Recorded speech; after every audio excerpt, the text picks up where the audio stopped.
So as LNG is a major topic in the world of energy, we have created a dashboard dedicated to understanding the imports and exports from the US. This importance comes from the global market and the story that's unfolding around it, which is the transition to natural gas and the overall energy mix for a multitude of countries. This transition comes as natural gas is a low-emission bridge fuel, which is expected to be the source of transition from fossil fuels to renewable energy in the future. Now, for our first page in the dashboard, we have our market synopsis showing the overall movements occurring in the LNG market from month to month since January of this year till now. January overall had positive news regarding the US and LNG exports growing. However, as time continued, things became worse for February and March as a result of the coronavirus outbreak. And this negatively impacted the whole of the energy market. News for April is slightly positive as China has reopened and LNG vessels from the US are heading there to meet new demand.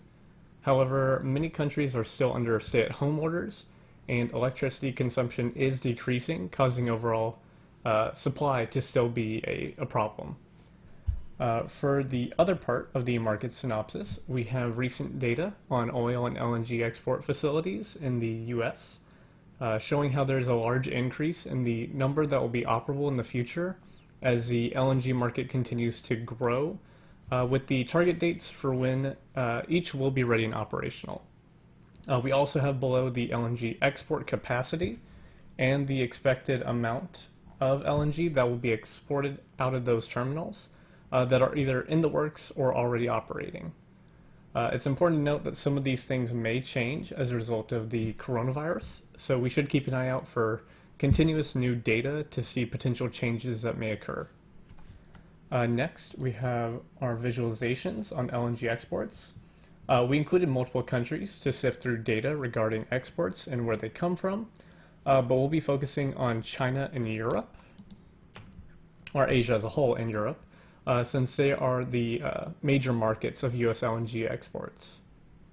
How we interact with this is by clicking on those two regions as shown, and then we can pick a time, so we'll do the 2018 to 2019 range. There we go. And then we can actually see the mix in regard to all of the countries, as well as the two that are being looked at. Then from there, we can actually see the levels of exports of LNG into what locations are being shipped to from that timeline in regard to Asia and Europe. And if you see with the green being 2019 and yellow being 2018, a lot of countries are increasing their intake of LNG from the US. This helps show the growing levels overall over the years. And so it'll be important to note how Japan, India, South Korea, and the UK have all been a strong source of that growing export.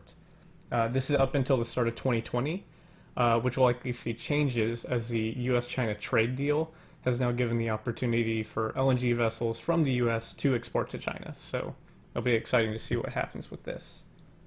Next is our page utilizing Clipper data, showing the different LNG terminals in the US, with Cove Point on the East Coast and the LNG facilities of Sabine Pass, Freeport, Lake Charles, and Corpus Christi on the Gulf Coast.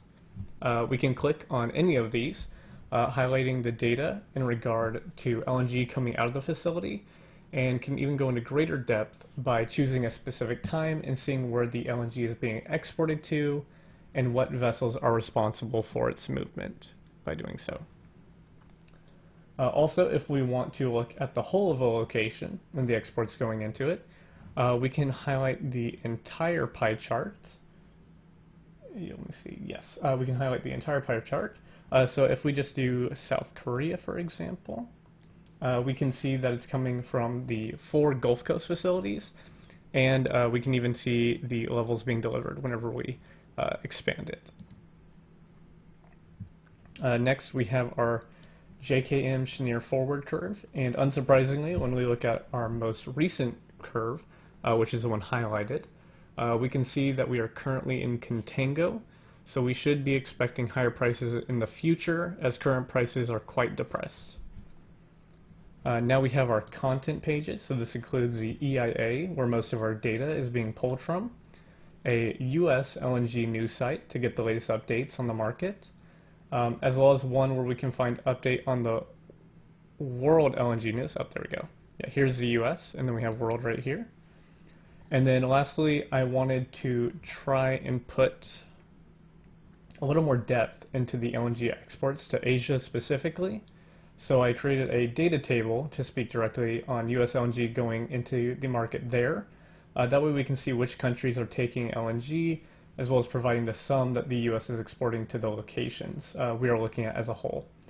So for this example, we have the option to look at just Japan, China, and Korea for this. Here we go. And then if we'd like, we can even look at just the last 3 months of 2019. There we go. And we can see the total levels of exports in regard to all three, or more if we'd like, depending on how we'd like to do it. That is everything regarding the LNG exports dashboard. Thank you for your time.